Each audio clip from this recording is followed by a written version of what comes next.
Sejam bem-vindos ao Nerdologia de História. Meu nome é Felipe Figueiredo, formado em História, colunista, podcaster, youtuber e professor. E você precisa sair correndo da guerra para dar play nesse Nerdologia sobre as trincheiras de 1917.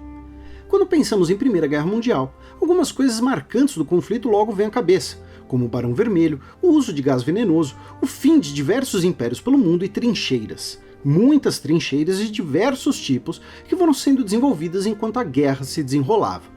Quando a guerra começou, a maioria dos participantes tinha uma sensação de otimismo, de que a guerra seria breve, em ambos os lados. Centenas de milhares de jovens se alistaram com essa esperança. Muitos deles, inclusive, desejavam o conflito, alimentados por décadas de propaganda nacionalista e revanchismo por causa de conflitos anteriores. Existiam até lemas para isso. Os ingleses diziam que estariam em casa antes do Natal. E o Kaiser alemão fez um discurso dizendo que os soldados estariam de volta para casa antes que as folhas caíssem, em referência ao outono. No início do conflito, alguns uniformes eram bastante coloridos, como alguns dos franceses, ou pouco práticos para uma guerra moderna. Esse era o caso do tradicional capacete Pickelhaube alemão, que progressivamente perdeu suas características até ser totalmente substituído por um novo modelo mais efetivo. Os exércitos ainda contavam com grandes contingentes de cavalaria, e os aviões não eram armados. Tudo isso acabou com a dura realidade de uma guerra industrial.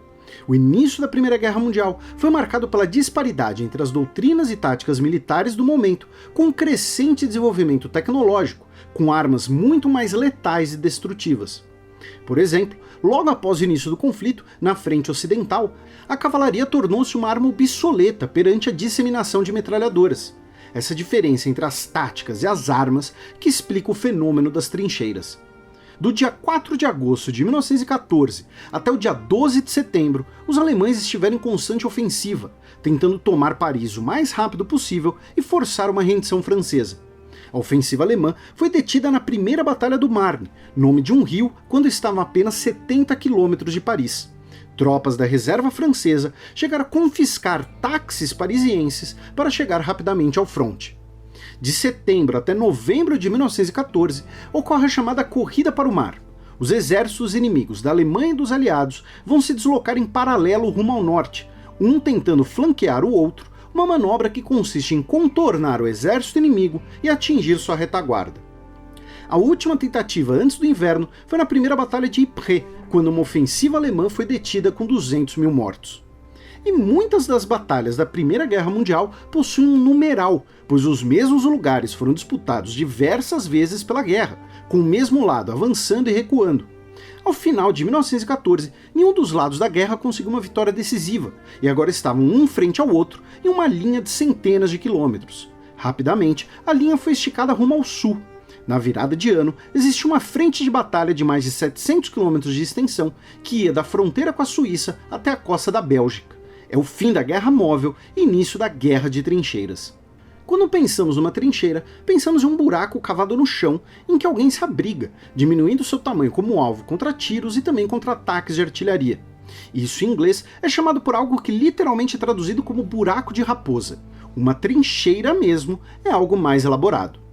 As primeiras bem que pareciam apenas buracos no chão. Com o inverno, veio a necessidade de fazer trincheiras duradouras, já que ninguém realizaria grandes ofensivas no inverno. Uma típica trincheira francesa era cavada com pouco mais de 2 metros de profundidade, mais um pequeno canal de drenagem de água da chuva. Arame revestia o lado defensivo da trincheira, enquanto vime e sacos de areia formavam um parapeito, o lado da trincheira que ficava de frente para o inimigo. Os britânicos costumavam cavar mais fundo e usar madeira no revestimento de suas trincheiras, incluindo passarelas sobre os canais de drenagem e a construção de degraus perto do parapeito, para melhor acomodar as tropas. As trincheiras britânicas mais elaboradas tinham um formato parecido com um V escavado na terra, usando madeira e sacos de areia. As trincheiras alemãs eram semelhantes às britânicas, também permitindo degraus, e, para enxergar de forma segura por cima do parapeito, eram utilizados periscópios em abrigos. Só que não era uma trincheira de frente para outra, eram sistemas de trincheiras, com dezenas de metros de amplitude. Na primeira linha estavam as trincheiras de tiro, construídas em zigue-zague para permitir maior poder de fogo, com poços de metralhadora e dificultar ofensivas inimigas, protegidas por arame farpado. Os alemães, em vários casos, adicionavam elementos de alvenaria nessas trincheiras, com concreto, tijolos e vigas, criando pequenas fortalezas. Depois delas, vinham as trincheiras de apoio, pontuadas por abrigos com postos de comunicação e de descanso. Essas duas linhas eram ligadas por outro tipo de trincheira, a de comunicação, que normalmente era menos elaborada, apenas para que os soldados corressem de um lado para o outro. Atrás delas ficavam as trincheiras da reserva, com áreas de treinamento, de descanso, de estoque de alimentos e de munição, dormitórios subterrâneos e até mesmo pequenas linhas ferroviárias, tipo aquelas que vemos em Minas nos filmes do Indiana Jones. Essas trincheiras costumavam receber nomes como se fossem ruas, pois na prática eram pequenas cidades, com centenas de milhares de homens de frente para seu inimigo. Essas fotos aéreas da guerra ajudam a mostrar o tamanho dos complexos. Na média, a distância entre as trincheiras inimigas era de cerca de 300 metros, a chamada Terra de Ninguém, mas a distância chegava a ser de apenas 30 metros. Essa doutrina militar de construir trincheiras cada vez mais elaboradas fez com que a guerra se tornasse uma guerra de atrito, sem grandes avanços ou mudanças, em um ciclo vicioso. O poder destrutivo das novas armas incentivou as trincheiras, que incentivaram armas ainda mais destrutivas, como armas químicas e artilharia mais potente, que por sua vez incentivavam trincheiras ainda mais elaboradas e difíceis de serem tomadas pelo inimigo, transformando as batalhas em moedores de carne. Na Batalha do Somme, por exemplo, em 1916, que durou 140 dias, com mais de 1 milhão de baixas, incluindo 310 mil mortos. O primeiro dia dessa batalha foi o mais letal da história militar britânica, com mais de 19 mil mortos em apenas horas. Somente na primeira semana foram disparados mais de 1,5 milhão de projéteis de artilharia. No fim, tudo isso foi para o avanço de apenas 10 quilômetros em apenas um trecho das linhas. A guerra de trincheiras tornou-se um símbolo da mortandade da guerra, cujos números envolvem mais de 10 milhões de mortes em combate, 20 milhões de feridos, mais de 2 bilhões de projéteis de artilharia disparados, a morte de 8 milhões de cavalos, dentre outros números.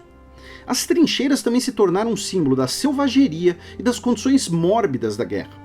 Homens e animais mortos podiam ficar nas trincheiras por semanas, sem condições para o sepultamento, espalhando bactérias e doenças.